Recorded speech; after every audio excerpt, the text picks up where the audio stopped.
Hey, Sharilyn. Hey, Tabatha. How's it going? It's going. Good, good. Should we wrap this whole month up?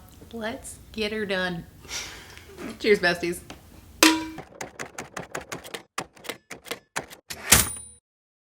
July has come to a close. July was a wild month for us. It was. In that I read the most books I've read in a single month this year. And I have read the least that I have read in a single month this year. It's amazing. But yeah, if you're new to our wrap-ups, what we do is we do a books we didn't like, books we liked, books we loved, and our favorite. So we'll start with books we didn't like. I didn't have any of those. That's right. I didn't like Black Mouth by Ronald No, Maltby. we have it. What are you doing? Did you? I don't think you let me touch it. I will hold it, even though it is being disgraced by being in this category. I'm so over this bullshit. But anyway, sometimes you just don't vibe with the book, and that's okay. And then you talk with your bestie about it after the fact, and you find out, oh, there are some cool things I missed. And there are some things that if I reread it, I might respect a bit more. So maybe the book wasn't as bad as I thought it was. Maybe there's more to it. But we'll never know, because I'm not allowed to touch it. So it's not like I can reread it. You have your own copy. Shut up. It's beside the point. So moving on to books we liked. Okay. You can go first. Okay, well, I don't even have them sorted. Oh gosh. I feel like half of my books were not physical, so I have to remember them. In order, let's see. The books that were fine. The books that were, they were good. They're fine, I liked them. Might have forgotten I read them. We have Lavender House, which was a murder mystery set in the 1950s in San Francisco. We have a queer cast of characters, and it was good. It was fun. It's a series. There's a chance that I keep going, just for as palate cleansers here and there, because I do love a good murder mystery. And I did really like these characters and where they kind of left off and where they might be headed. It would be fun to see how that goes. I also read a book called Unclean Spirits by Chuck Wendig. It was a lot, okay? I didn't dislike it. It was fine. It was a lot, okay? It felt like Percy Jackson for adults on steroids, and there was just too much happening and being thrown at me. I still am not really sure what I experienced in that book, but it was fine. And then Into the Drowning Deep by Mira Grant, also audiobook. It was good. It was fine. It was a thriller, a bit of a locked room thriller, murder, horror situation. People died. But the thing that hooked me was that it was an expedition in the ocean. I'm selling this really well. It was originally, let's start there. There was an expedition lost at sea going to discover, they weren't actually supposed to discover anything was the problem. It was just it was a mockumentary essentially. But then they apparently did discover something and everyone disappeared. And so that's trippy. And so now it's like 10 or 15 years later, and there's a new team that's intentionally going to discover what happened. And that whole setup, I love those, everyone disappears, we don't know what happened, especially when it's at sea, or that's the main one that I think is cool, because we have no idea what's in the ocean. So you have a lot of room to work with there. So Bermuda Triangle, Mariana Trench, which is where this one's set, that was really cool. But yeah, it was mostly just thriller, so it didn't have a lot of, it was just fun. It was good. I liked it. That is it as far as the books I liked goes. I had a few, I'm just gonna kind of lump them together. I had a few nonfictions because I was just trying to mostly get through some of my nonfiction books.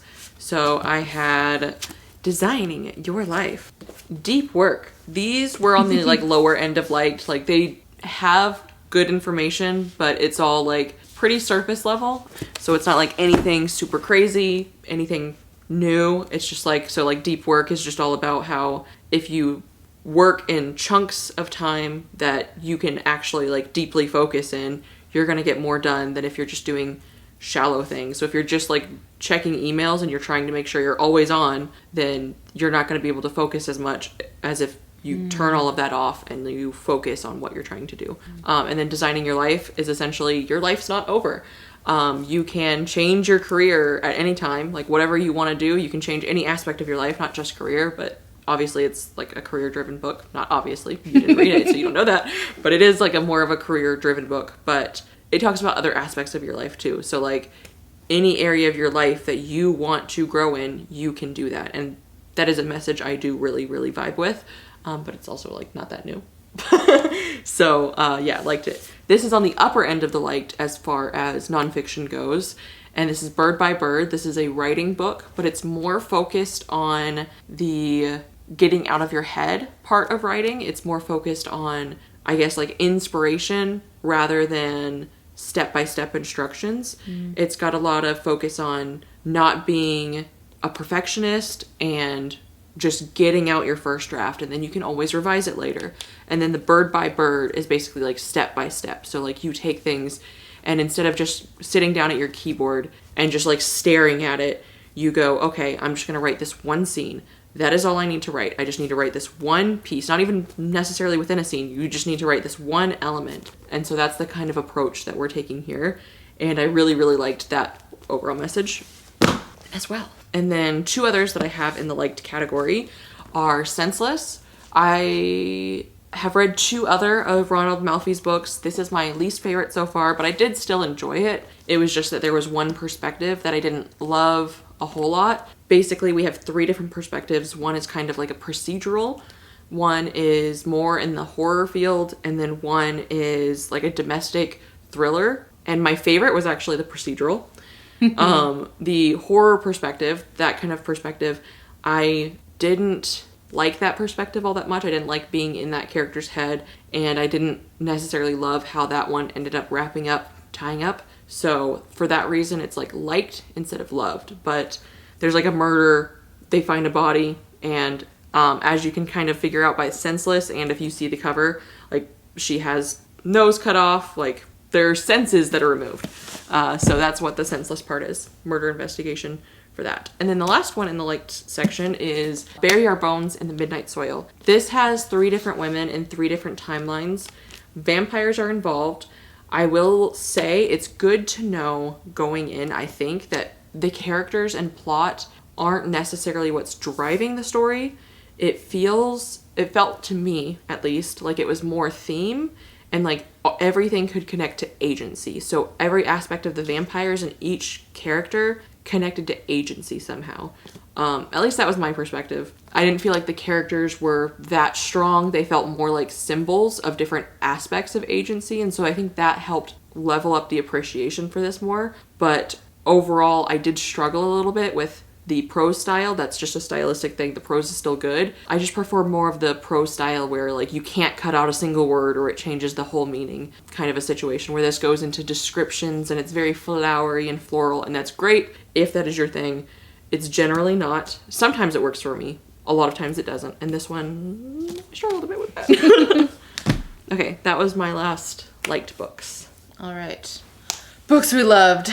This is where I think most of my books come into the equation. First, I had Howling Dark, book 2 in the Sun Eater series. This one, it's great that I loved this one because book 1 was but book 2, the amount of story that is told, the amount of development we get in this book, all the stuff we learn, I'm hooked now, and I want more, and I can't wait to see what comes next, where this goes, where a character goes, how he ends up where we know he ends up. So yeah, this one definitely brought me back on the Sun Eater train. So this was fantastic. And then I read Staircase in the Woods because after Tabatha talked about it in her June wrap-up, I took it home and read it, and it was fantastic. I loved it. It was so good.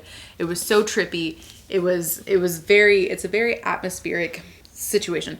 You just kind of get sucked into where they, she said it before, this is the story of a group of friends who, as children, they had come across a staircase in the woods, and one of their friends went up it and vanished. And now, years later, as adults, they come back together to a new staircase in the woods, and they're like, we have to go find our friend because surely they're connected.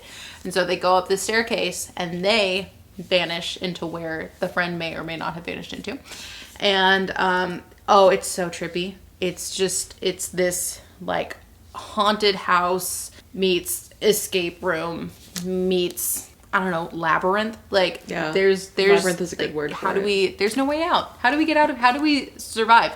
And like everyone's just like progressively going mad and turning against each other. And so, you know, that's again, it's scary to be in, but it was such a good read, and it very much just like sucked me in, and like I spiraled a little bit with that and was like, okay, we need to put that down. But really good read. Really, really loved it. And then we started the Long Price Quartet, and so got through 1, 2, and 3 of the 4. So A Shadow in Summer, Betrayal in Winter, and Autumn War.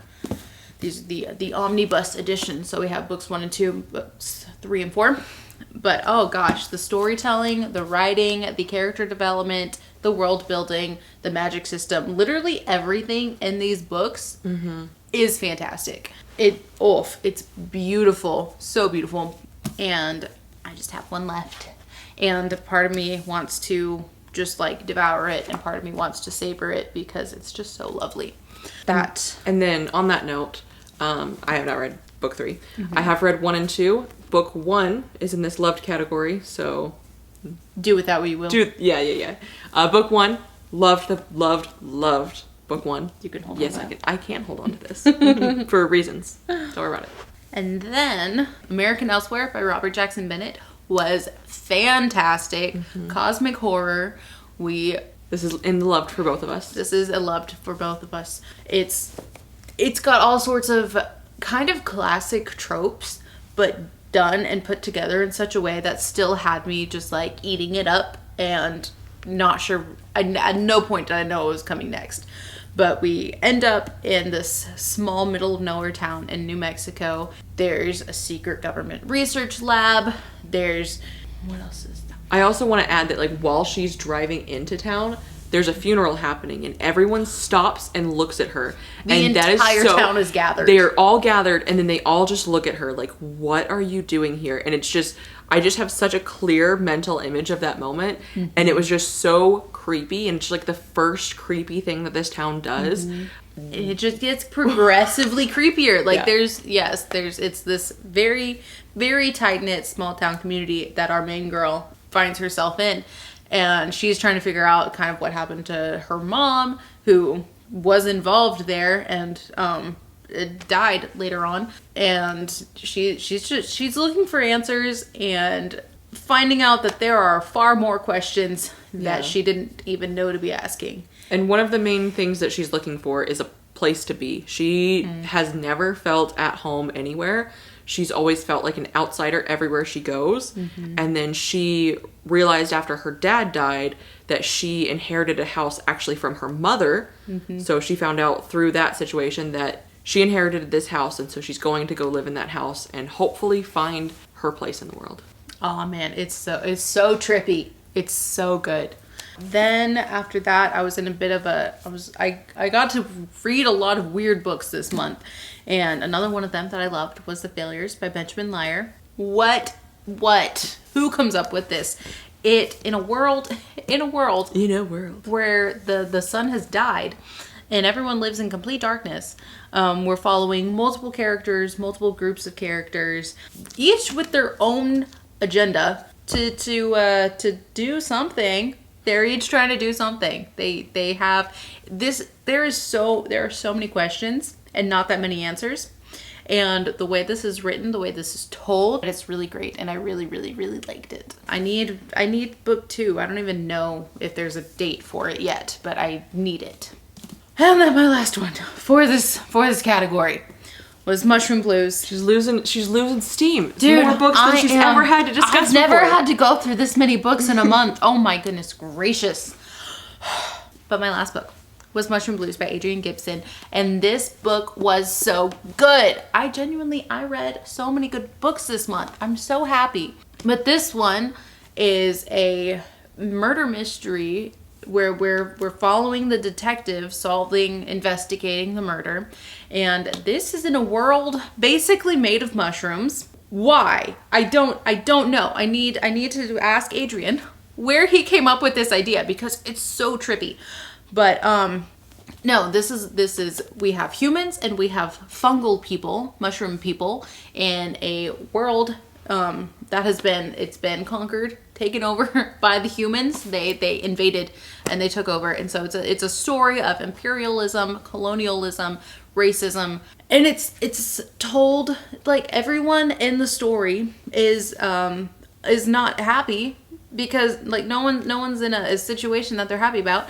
So there's a lot of grief, there's a lot of clashing, butting heads, there's a lot of figuring out what does coexisting look like when you don't want to, and when you finally maybe walk a mile in someone else's shoes and you find out kind of what they're going through and you maybe can develop some compassion for them. It's so good. It's so good and so weird, and I love it. I love how weird it is.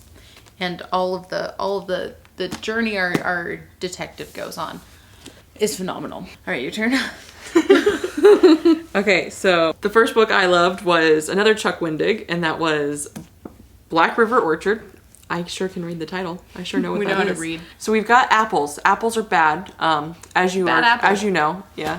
I think one really cool way to describe this would be to give you like a little bit of information on the author's note. And he talks about how he went to a farmer's market and he saw so many different types of apples. And then he got obsessed and he started looking into apples. So same with the staircase. He was seeing Reddit threads and things like that on random staircases in the woods. And so he uses his obsessions in his books. So in this one, he was obsessed with apples. And so he created a world where there's an apple that has some effects. It is not a normal apple. You eat this apple, something about you starts to change.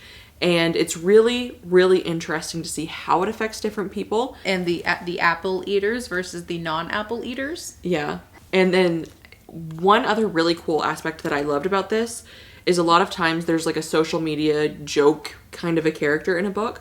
And I feel like he took that and he added extra layers to that. So it wasn't just like that's just the teenage girl joke of a character, which I don't care, that's fine too, but I like that he added extra layers to it. And that there was a lot of creepiness. There were a lot of horrifying aspects that happened with these apples. There was also like a little bit of a cult rising up around the apples. And so it's a really, really interesting, fun time around that.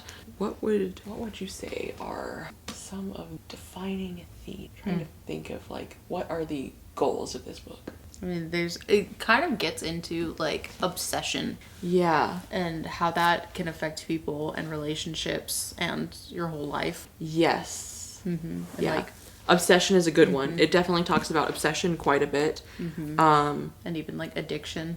Addiction. Yeah. That's definitely one. What addiction can do to families. And communities. Community also, in a sense. There's very, very strong community involvement. Yes. And a very strong community divide.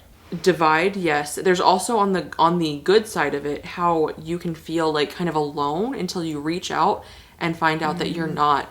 You may see other things happening, kind of like pack mentality, I would say.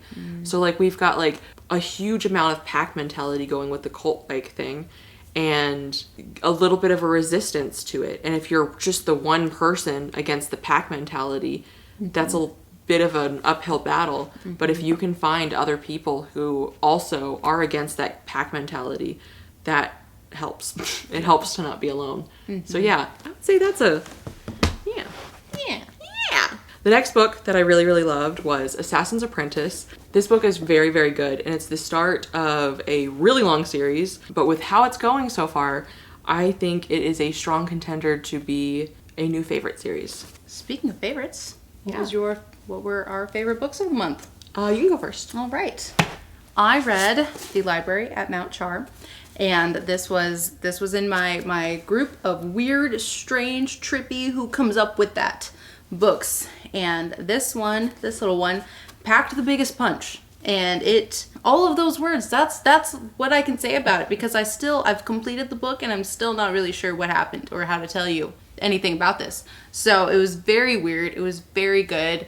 I loved it, and I would honestly be willing to reread it because it was so weird, and there's just so much in there to go back and try to understand.